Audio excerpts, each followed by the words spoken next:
em o teu nome. E pedimos tudo isso em nome de Jesus. Amém. Vamos abrir as nossas Bíblias, irmãos, nesse momento. O Evangelho de Lucas, no capítulo de número 11. Lucas, capítulo de número 11, versículos 34, 35 e 36.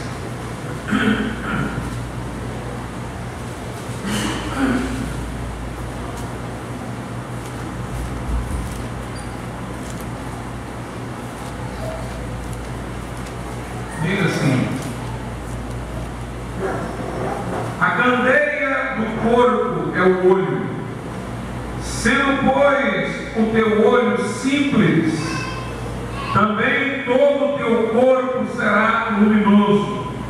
Mas se for mau, também o teu corpo será tenebroso.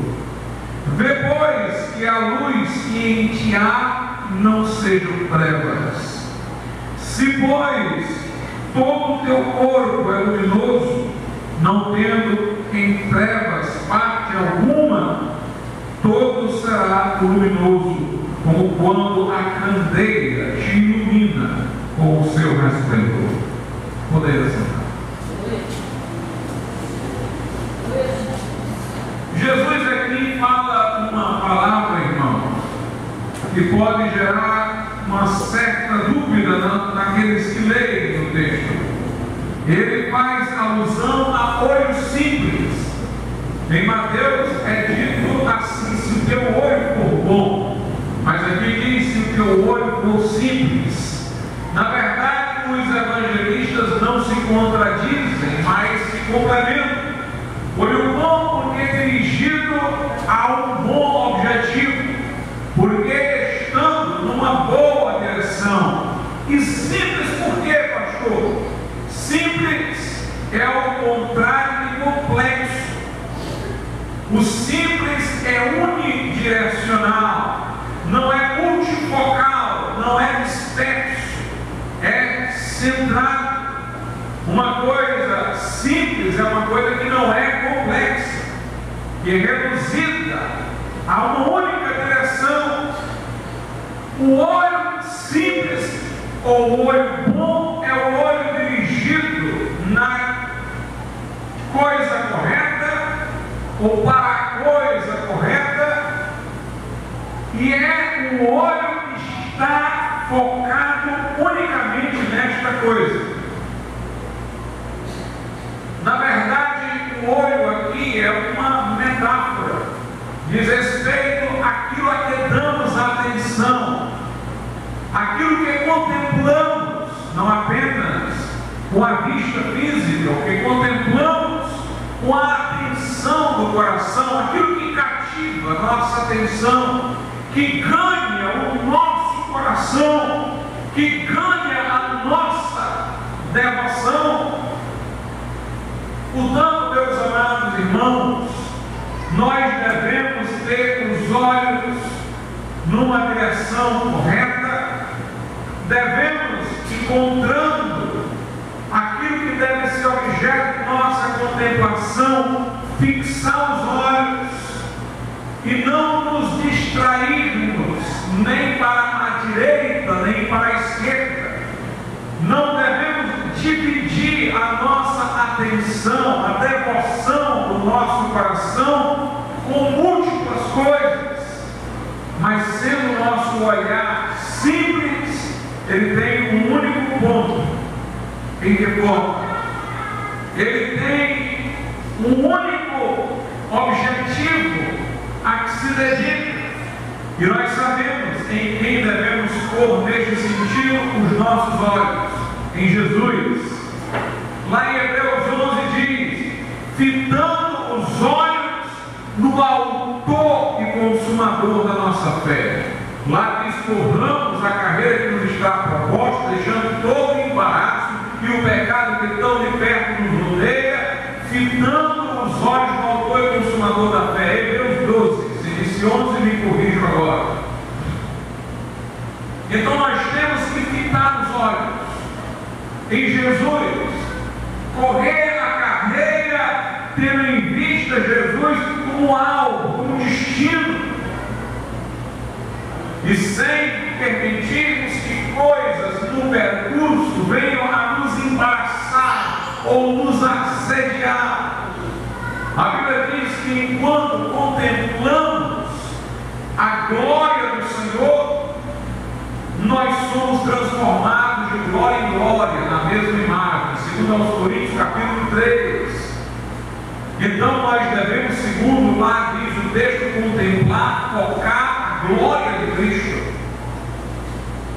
Devemos estar com os olhos, a atenção, a devoção dirigidas à pessoa de Jesus e a Ele com exclusividade. Lembremos-nos de Pedro, quando andou sobre as águas, e quando mantinha o seu olhar dirigido à pessoa de Jesus, ele desafiava a lei da gravidade e andava sobre as águas. Mas quando os ventos agitaram as ondas, e ele dividiu sua atenção entre Jesus e o que acontecia no mar, ele começou a afundar. E então foi livre de afogamento, clamando pelo socorro de Jesus. Aqui diz: a candeia do corpo, versículo 34, é o olho.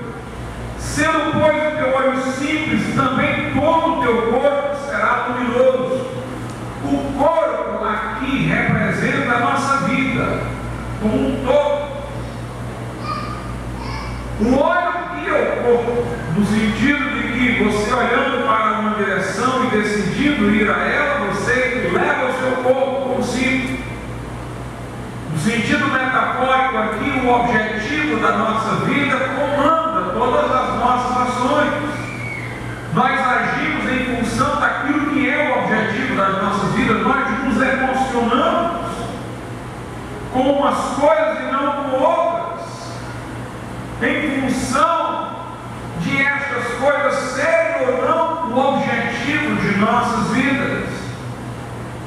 Portanto, aquilo que é o nosso foco chama-se as nossas emoções, chama-se as nossas ações, chama-se a nossa vontade, chama-se os nossos pensamentos. Se nós tivermos o olhar dirigido a Jesus, se o nosso coração estiver fascinado, maravilhado com a pessoa de Jesus, se todas as energias interiores que há em nós se intensificarem na direção de Jesus, isso vai arrastar toda a nossa vida para a direção dele. Todo o nosso corpo, todo o nosso ser será luminoso. Todos os aspectos da nossa vida serão abençoados, serão santificados. A Escritura diz: sede santos em toda a vossa maneira de viver. Deus não nos quer em pedaços, nos quer como um povo. E se o nosso coração for dele, tudo mais será dele. A ideia é que Jesus seja Senhor de toda a nossa vida, em todas as suas facetas e aspectos. Que nenhum metro quadrado onde pisamos esteja fora do governo, do senhorio de Jesus, mas que Ele possa governar sobre todos os aspectos da nossa existência e que nossa vida esteja centrada, concentrada nele. Se o nosso olhar for só em Jesus, se o nosso foco for só para Jesus, se nós estamos tomados de amor por aquele que nos redimiu, se desejamos nos tornar como Ele, ser como Ele, se desejamos comunhão com Ele, como aquilo que nos é mais precioso, se pudermos dizer como salmista: quem tem eu no céu senão a ti, e na terra não há outra que a minha alma deseja, então toda a nossa vida será santificada, todo o nosso corpo será luminoso, todos os aspectos da nossa vida estarão sob a regência, a direção e o cuidado da pessoa de Jesus. ainda no capítulo 10, bem próximo daqui, nós temos também a mesma ideia. Veja só Lucas 10, a partir do 38. E aconteceu que, indo eles de caminho, entrou Jesus numa aldeia, e certa mulher, por nome Marta, o recebeu em sua casa. E tinha esta uma irmã chamada Maria, a qual, assentando-se aos pés de Jesus, ouvia a sua palavra. Maria, porém, andava distraída em muitos serviços.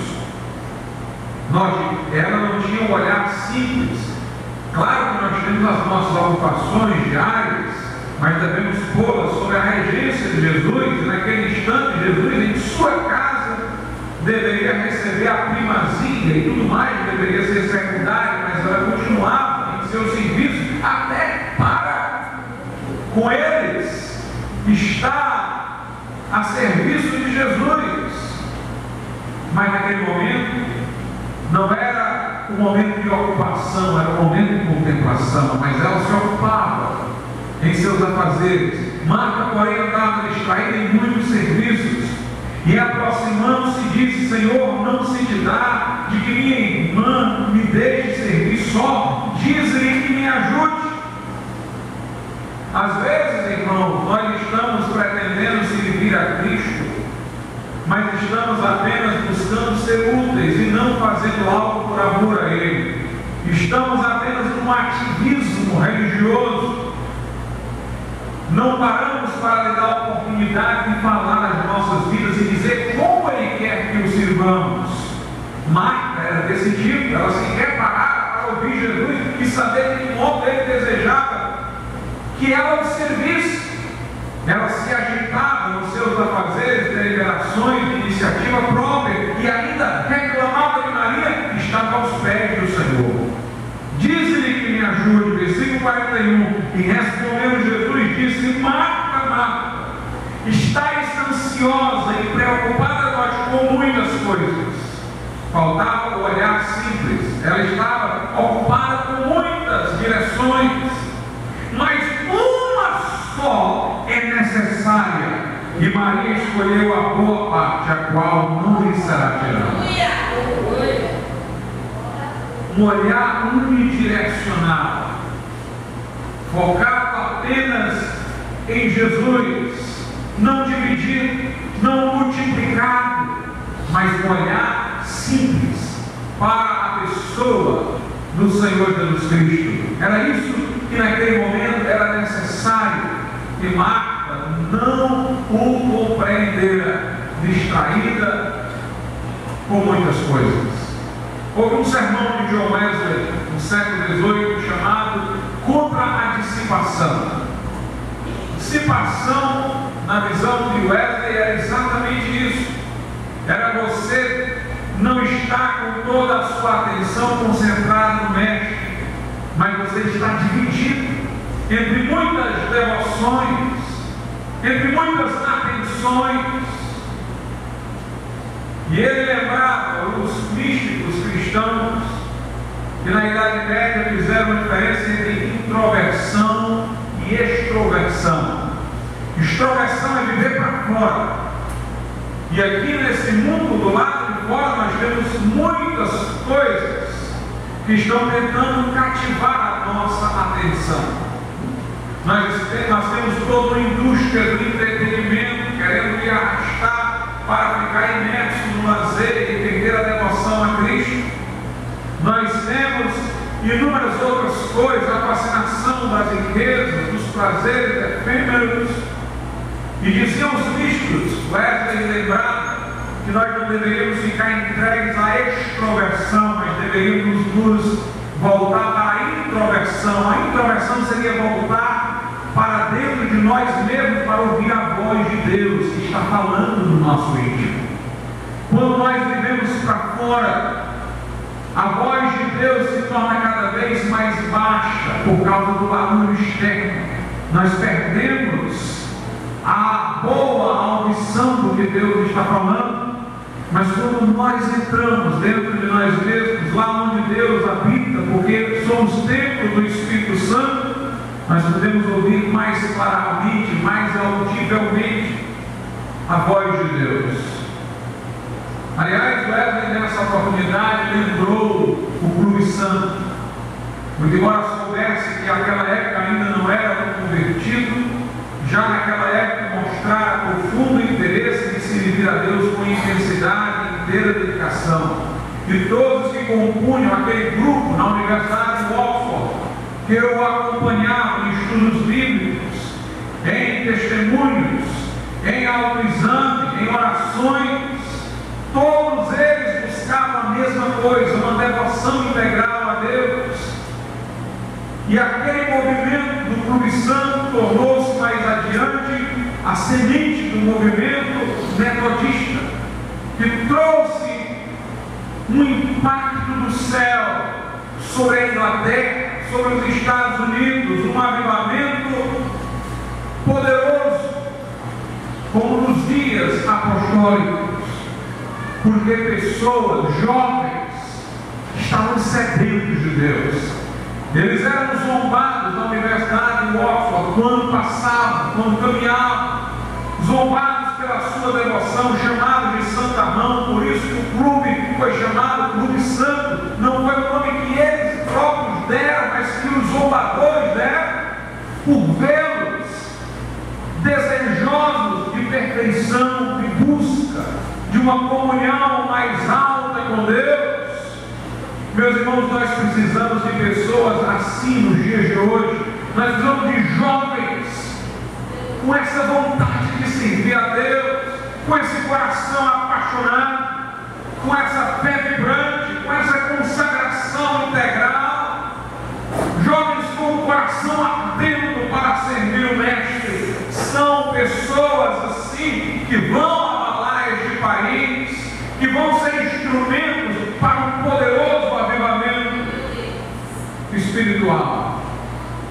Nós podemos ver como aqui em Lucas é dado destaque a isso, a intensidade. Primeiro eu me reportei ao texto que falava no olhar simples, depois a história de Maria e Marta. Se eu fosse ainda aqui mesmo nesse espaço, nessa página da Bíblia, olhar outros versículos, eu encontraria Lucas 11, a partir do versículo de número 9, que diz: e eu vos digo a vós, pedi e dar-se-vos-á, buscai e achareis, batei e abri-se-vos-á, porque qualquer que pede recebe, quem busca acha, e a quem bate abre-se-lhe-á. E qual pai de entre vós que se o filho lhe pedir pão lhe dará uma pedra? Ou também se lhe pedir peixe lhe dará por peixe uma serpente? Ou também se lhe pedir um ovo lhe dará um escorpião? Pois se vós, sendo maus, sabeis dar boas dádivas aos vossos filhos, quanto mais dará o Pai Celestial, o Espírito Santo, àqueles que lhe pedirem. Há pessoas que usam esse versículo, pedir, bater, mas para aquisição de bens materiais. Igrejas dominadas pela teologia da prosperidade citam esse versículo para dizer que você não deve desistir do seu sonho de ficar rico, mas aqui está falando de se pedir o Espírito Santo. Pedir e dar-se-vos-á, buscai e achareis, batei e abri-se-vos-á. Quem pede recebe, quem busca acha, quem bate abre-se-lhe-á. Porque o Pai sabe dar o Espírito Santo. Aleluia! Se você quer ser batizado no Espírito Santo, você tem que ter essa sede aqui. Se você quer ver fogo espiritual vindo sobre a igreja, tem que ter este clamor intenso, inclusive é uma gravação. Pedi, buscai, batei. Quem pede, pede algo de Deus. Quem busca, busca a Deus. E quem bate, enfrenta o adversário no caminho. Aleluia! Como se você começasse pedindo o Espírito Santo como um dom de Deus, vai ter que você entender que o Espírito Santo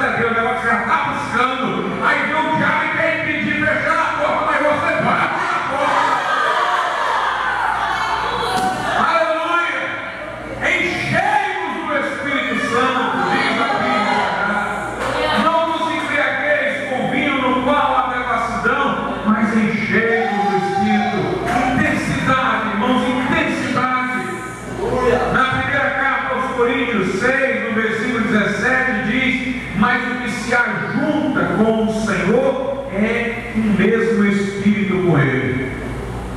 Ser crente é se ajuntar ao Senhor, é se unir ao Senhor, para ser com Ele um só espírito.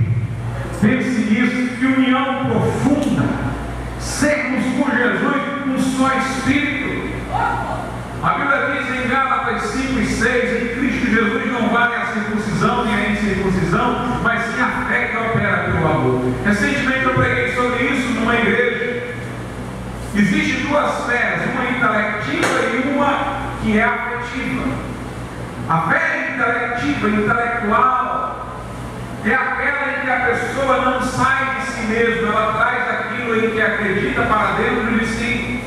É assim que o nosso intelecto faz, ele aceita uma informação e então recepciona na mente para os arquivos da memória. Nossa mente, ela é dominadora, ela quer ter informação e segurar lá dentro.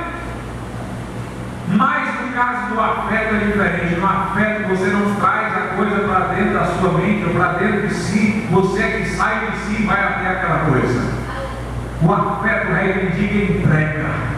No caso de Deus, nós não queremos só acreditar numa ideia de Deus que a gente armazena na nossa mente. Aliás, não tem como Deus caber na nossa cabeça. Nem o céu nos céus podem contê-lo. Ele é o alto e o outro, ele é o primeiro e o último, ele é o princípio e o fim. Nós não podemos trazê-lo para dentro da nossa mente como ideia, mas nós podemos ir a Ele pela entrega. Aleluia, Jesus, vinde a mim. Na verdade, sou eu que tenho que sair de mim mesmo e ir até Ele. A relação com Deus não é a relação da ciência, sujeito e objeto, é a relação eu e tu. Sendo que o eu vai na direção do tu para que sejamos um nós. O que se une ao Senhor se torna um espírito com Ele. Aleluia! E quando você se une com Ele, não é Ele que se torna você, é você que se torna como Ele é. É a entrega, é a união, é a fé que opera pelo amor. Por isso a verdadeira fé, meus irmãos, leva o crente a amar a Deus. E a Bíblia quer que este amor seja intenso. Este é o primeiro mandamento, diz Jesus: ama o Senhor teu Deus de todo o teu coração, com toda a tua alma, com todo o entendimento, com todas as forças. A Bíblia reclama essa devoção integral.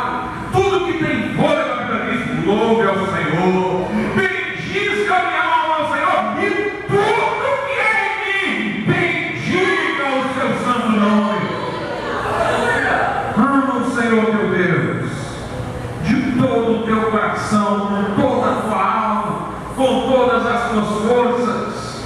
Esses dias eu estava ouvindo numa rádio católica uma pessoa falando que era bom ouvir a palavra de Deus para você se sentir leve.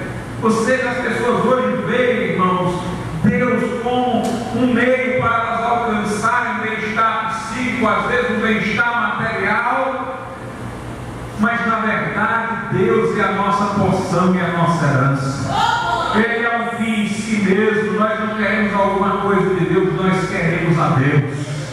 Aleluia, encontramos a nossa plenitude nele. Eu não quero simplesmente sentir uma leveza, aumentar o meu patrimônio. Eu quero o Senhor. Eu quero o Senhor, como Moisés disse: eu quero ver a tua glória, Senhor.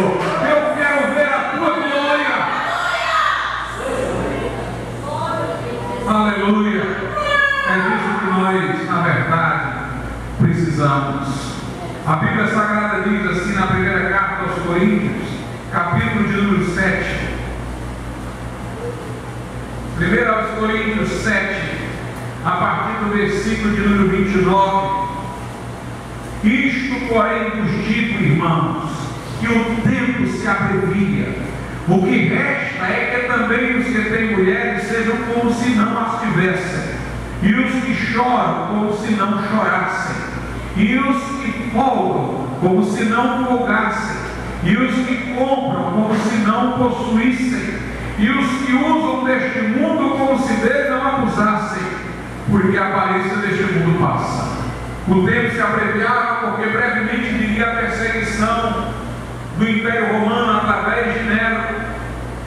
Brevemente viria, irmão, um período de tribulação, e aqueles que estivessem apegados a coisas daqui, dividida a atenção entre Cristo e coisas daqui, não iriam se portar bem sob a perseguição. Então Paulo já os adverte para que desde agora centrem suas vidas em Jesus. Quando ele diz os casados sejam como se não fossem, ele não está dizendo para desprezar o casamento, mas para não permitir que a família se torne algo de nossa devoção, dividindo aquela posição que só pertence a Deus. Os que choram como se não chorassem, os que folgam como se não folgassem, os que usam desse mundo como se dele não abusassem, porque a aparência deste mundo passa. Nós deveríamos estar centrados apenas no Senhor. A Bíblia tem outras passagens que falam da intensidade. Na carta aos Filipenses, por exemplo, Filipenses capítulo de número 3, Paulo fala de como ele não levou em conta sua posição, seu status, ao vir a Cristo, que se lhe tornou muito mais importante do que tudo. Ele vai dizendo de toda a posição social que ele tinha, hebreu, da tribo de Benjamim e tal. Aí ele diz assim, a partir do verso 4 de Filipenses 3: ainda que também podia confiar na carne, se algum outro cuida que pode confiar na carne, ainda mais eu. Se alguém pode confiar na aparência, na posição, na situação social, Paulo diz, eu muito mais. Aí ele diz, circuncidado ao 8º dia, da linhagem de Israel, da tribo de Benjamim, hebreu de hebreus, segundo a lei, como fariseu, segundo o zelo perseguidor da igreja, segundo a justiça que era a lei repreensível, mas o que para mim era ganho, reputei-o por perda, por Cristo, e na verdade tenho também por perda todas as coisas, pela excelência do conhecimento de Cristo Jesus, meu Senhor, pelo qual sofri a perda de todas estas coisas e as considero como escória para que possa ganhar a Cristo. Este é um homem que entende, irmão, a excelência do conhecimento de Jesus. Ele considera todas as suas regalias terrenas como nada, como escória. Diante da excelência de Jesus, ele está disposto a no coração já perdê-las, para ter Jesus que lhe é mais importante. E não somente isso vale para a conversão de Paulo, isso vale para a continuidade da sua vida cristã. A obsessão de Paulo, entre aspas, se é que eu posso falar assim, era ser como Jesus, ser perfeito como ele é perfeito, ser santo como ele é santo. Veja que ele continua a dizer em Filipenses 3, agora a partir do 12, não que já tenha alcançado, isto é, a perfeição, ou que já seja perfeito, mas eu prossigo para alcançar aquilo para o que fui também preso por Cristo Jesus. Irmãos, quanto a mim, não julgo que eu haja alcançado a perfeição, mas uma coisa faço, é que esquecendo-me das coisas que atrás ficam e avançando para as que estão diante de mim, Cristo Jesus. Repare uma palavra que Paulo diz aqui, uma coisa faço. Quando eu leio essa palavra, me lembro lá de Marta e Maria. Jesus disse, Marta, estás ocupada com muitas coisas, uma coisa só é necessária, olhar simples. Paulo disse, uma coisa eu faço, eu não faço duas, eu não faço três, eu não faço quatro, eu sou um homem de uma coisa só. Aleluia! Nesse sentido se pode dizer que o crente é um bitolado mesmo, só naquela direção. Aleluia! Uma coisa eu faço, Paulo diz, eu só tenho um objetivo na vida, é correr para o alvo, para o prêmio da soberana vocação de Deus em Cristo Jesus. Eu não sou perfeito, mas eu esqueço que papai diz que eu prossigo para o alvo. Esta é a coisa que eu faço. Aleluia. Mais adiante Paulo diz aí em Filipenses 3, a partir do 18, porque muitos os quais muitas vezes nos diz que agora também digo chorando que são inimigos da cruz de Cristo. Ele está falando de pessoas que estavam dentro da igreja, mas que eram inimigos da cruz, da renúncia, cujo fim é a perdição, mas cujo Deus é o ventre. Eles querem o seu próprio bem-estar, o seu próprio prazer, cuja glória é para a confusão deles, que só pensam nas coisas terrenas, que estão na multiplicidade. Mas, versículo 20, a nossa cidade está nos céus, de onde também aguardamos o Salvador, o Senhor Jesus Cristo, que transformará o nosso corpo abatido para ser conforme o seu corpo glorioso, segundo o seu eficaz poder de sujeitar também a si todas as coisas. Essa epístola, irmãos, Paulo escreveu na velhice, mas tem uma parte dela que ele diz assim: eu desejo conhecer a Cristo e o poder da sua ressurreição. Já pensou, Paulo, com tanto tempo já de comunhão com Jesus, dizendo: eu desejo conhecer a Cristo como se fosse um novo convertido. Meus irmãos, aqui é o Paulo já de cabelos brancos, mas um Paulo fervoroso, estou disposto a perder tudo por Cristo, prossigo para o alto, eu quero conhecê-lo. Paulo foi assim até o final. Em Filipenses 4 ainda, veja o que ele diz no versículo 7 e 8: e a paz de Deus, que excede todo entendimento, guardará os vossos corações e os vossos pensamentos em Cristo Jesus. Se vocês conhecerem a paz que Deus dá, que excede todo entendimento, vocês não vão querer pensar nada que tire vocês dessa paz. Se vocês já experimentar essa paz gloriosa, vocês não vão querer fazer nada que desagrade a Deus para perdê-la. Ela vai guardar o coração de vocês, o sentimento de vocês, porque vocês não vão querer sair dela de maneira nenhuma. Aí no versículo 8 ele diz: quanto ao mais, irmãos, tudo que é verdadeiro, tudo que é honesto, tudo que é justo, tudo que é puro, tudo que é amável, tudo que é de boa fama, se há alguma virtude, se há algum louvor, isso pensai. Aleluia, ou seja, só pense em coisa do céu. E meus irmãos, eu fiz que a autoridade para dizer o que ele diz no verso 9: o que também aprendestes e recebestes e ouvistes e vistes em mim, isso fazei, e o Deus de paz será convosco. Querem a paz? Querem o Deus que dá a paz com vocês? Sejam como eu, diz o apóstolo São Paulo. Na carta aos Colossenses nós também vemos essa preocupação de Paulo com a intensidade. Colossenses, no capítulo 3, vamos ver logo o versículo 1, que é que ele diz: portanto, se já ressuscitastes com Cristo, buscai as coisas que são de cima, onde Cristo está sentado à destra de Deus. Pensai nas coisas que são de cima e não nas que são da terra, porque já estáis mortos e a vossa vida está escondida com Cristo em Deus. Se você já nasceu de novo, ressuscitado com Cristo, olhe para cima, busque o que está em cima, deseje o que está em cima, pense no que é celestial. No verso 14 de Colossenses 3, ele diz: sobre tudo isto, revestidos de amor, que é o vínculo da perfeição. Ou seja, o que leva-nos à perfeição é amar Jesus. Se você ama Jesus e nele você ama o irmão e o próximo, então você cumpre os mandamentos de Deus. Tem vestígios do amor, que é o vínculo da perfeição. E então ele diz no verso 5, note: e a paz de Deus, para a qual também foste chamados em um corpo, domine, note a palavra forte, domine em vossos corações e sede agradecidos. A palavra de Cristo, note, habite em vós abundantemente, em toda a sabedoria, ensinando-vos e admoestando-vos uns aos outros com salmos, hinos e cantos espirituais, cantando ao Senhor com graça em vosso coração. Agora olha o verso 17: e tudo quanto fizerdes, por palavras ou por obras, fazei em nome do Senhor Jesus, dando por ele graça a Deus Pai. Tudo que você for fazer, seja por palavra, por obra, seja por pensamento, o que for, faça como se fosse você, Jesus. Faça em nome dele, como se você fosse Jesus, e faça agradecendo a Deus, porque você pode ser como Jesus é. Aleluia! Intensidade.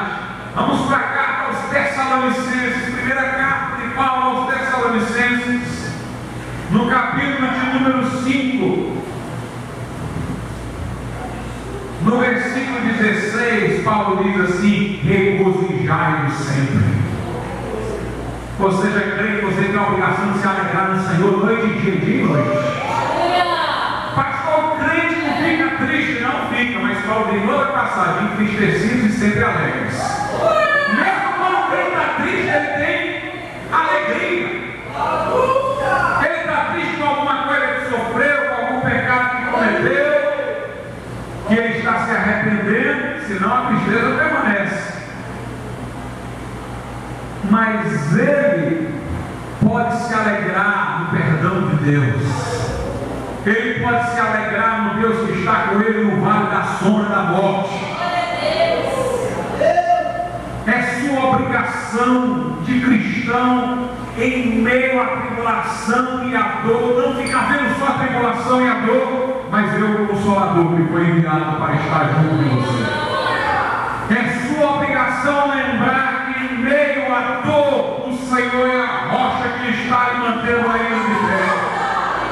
Paulo está dando um mandamento: regozijai-vos sempre. Tem uma passagem que diz outra vez, digo, regozijai-vos. Alegria do Senhor é a nossa força. E ele diz então: orai sem cessar. Olha a intensidade, versículo 17: orai sem cessar. Não olhe só quando você está na igreja, não. Mesmo no interior, esteja orando o tempo todo, que orar é ficar na dependência de Deus. Esteja toda hora ligado, esteja toda hora na dependência de Deus, esteja toda hora ao dispor da direção de Deus. Orai sem cessar. Olha o versículo 18: em tudo dai graças.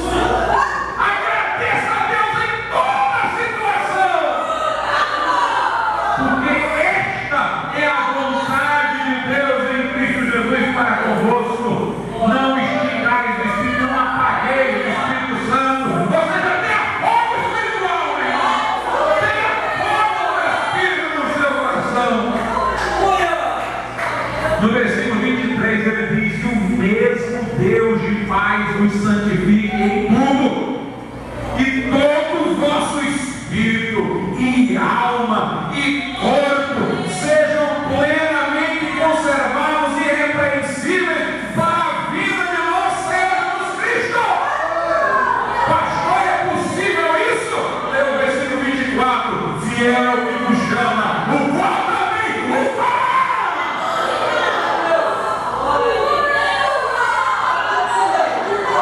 Aleluia! Louvado seja Deus! Intensidade. Agora vamos para Pedro, irmãos. Não é só Paulo, não, Pedro também. 1 de Pedro 1,8 diz assim: ao qual, não havendo visto a mais, nós não vemos Jesus ainda com esses olhos, mas nós o amamos, no qual não vendo agora, mas crendo, vos alegrais com gozo indescritível e glorioso. Tem uma tradução que diz: com alegria indizível e cheia de glória. Ou seja, o crente amando Jesus, mesmo sem ver, ele sente uma alegria indescritível, indizível e cheia de glória. Sabe qual é o melhor testemunho? É aquele que não dá para contar. É a alegria indizível que não dá para dizer. Indescritível. Pastor, viu um testemunho maravilhoso. Eu conheço uma mais maravilhosa ainda. Não dá para dizer. Não dá para contar. O que aconteceu de mais maravilhoso na minha vida é o que eu não sei dizer. Não é o que eu posso dizer, não. Alegria indizível, cheia de glória. Mas cheia de glória, sabe o que é isso aí? Cheia de céu. É aquela alegria que você sente, meu irmão, que você não sabe se mais se está ainda na terra ou no céu. Se o céu descer, você tem a opinião. É uma alegria cheia de glória, cheia de céu. Mas você tem que amar Jesus. Amar Jesus. Aleluia. Pedro diz assim, 1 Pedro 3,15: antes santificai ao Senhor Deus em vossos corações, e estáis sempre preparados para responder com mansidão e temor a qualquer que vos pedir a razão da esperança que é em vós. O que me interessa é a primeira parte: santificai ao Senhor Deus em vossos corações. Santificai é o que é distinguir, santificar é separar, ou seja, não coloque o Senhor e outras coisas governando o seu coração, não santifique, separe o Senhor das outras coisas, é só Ele que deve governar o teu coração, só Ele que deve reger, Ele tem que ser Senhor exclusivo, distinguido, separado, não um Senhor entre outros. Ninguém pode servir a dois senhores, mas somente ao Senhor. Aqui na outra epístola de Pedro, na segunda epístola de Pedro, no capítulo 1, Pedro ensina o crente a querer multiplicar, no sentido de aumentar a sua devoção para Deus. Não é multiplicar as devoções, não, é multiplicar a intensidade da devoção. Segunda de Pedro 5, Pedro diz: e vós também, pondo nisto mesmo nós toda a diligência, acrescentai a vossa fé à virtude, e a virtude o conhecimento, e a ciência a temperança, e a temperança a paciência, e a paciência a piedade, e a piedade o amor fraternal, e o amor fraternal o amor, porque se em vós houver e abundarem estas coisas, não vos deixarão ociosos nem estéreis no conhecimento de nosso Senhor Jesus Cristo. Meus irmãos, nós não fomos salvos para sermos cristãos superficiais. Nós temos que seguir a Deus com intensidade no coração. Nós temos que nos desapegar deste mundo. Nós temos, irmãos, que não dividir o coração com nada deste mundo. Só Jesus, só Jesus. Nós temos que deixá-lo governar a nossa vida por inteiro. Nós temos que nos unir a Ele, nós temos que contemplar, fitar os olhos no autor e consumador da fé, um olhar simples, um olhar simples. Neste mundo as pessoas estão sendo lançadas de um lado para o outro, como diz a Bíblia, o ímpio é como uma folha no chão, levada pelo vento, vai para lá, vai para cá, muda de direção. Mas o crente não, irmãos, está sempre lá, olhando para Jesus, é uma direção só. O mundo pode mudar, o mundo pode reciclar, mas o crente está na rocha dos céus. Aleluia! Que sejamos mais intensos na nossa fé. Ele dizia: o que a geração de agora precisa é de concentração. Concentração para ele não era uma coisa de aprendizagem, não, era do coração, é concentrar o coração de Jesus. É concentrar tudo que há dentro de nós na pessoa do Senhor Jesus. Quando os irmãos moráveis enviaram 2 missionários para evangelizarem os escravos, esses 2 missionários foram advertidos que poderiam ser impedidos de ter acesso aos escravos.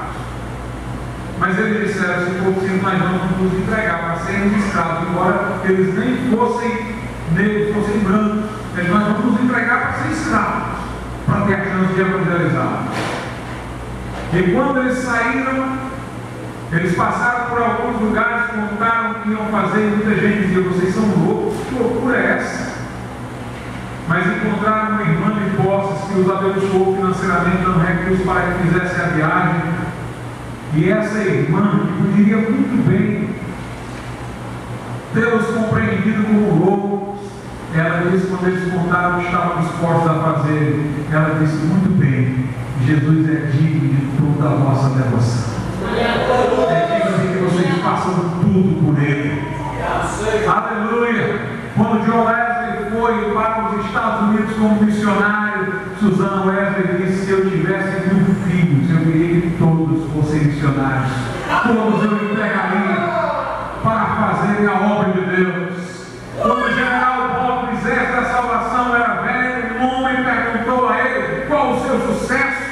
Você enviou missionários para o mundo inteiro, você sacudiu a Inglaterra, o que é que você tem de diferente? Por que você conseguiu tudo isso? E aquele homem velho, cheio de de Lucas deixou escorregar uma lágrima do seu olho. E ele respondeu: eu consegui tudo isso porque Jesus teve de mim tudo o que ele quis. Se nós quisermos, irmãos, abalar essa geração, nós temos que ter esse coração incendiado de amor por aquele que nos redimiu. Vamos ficar.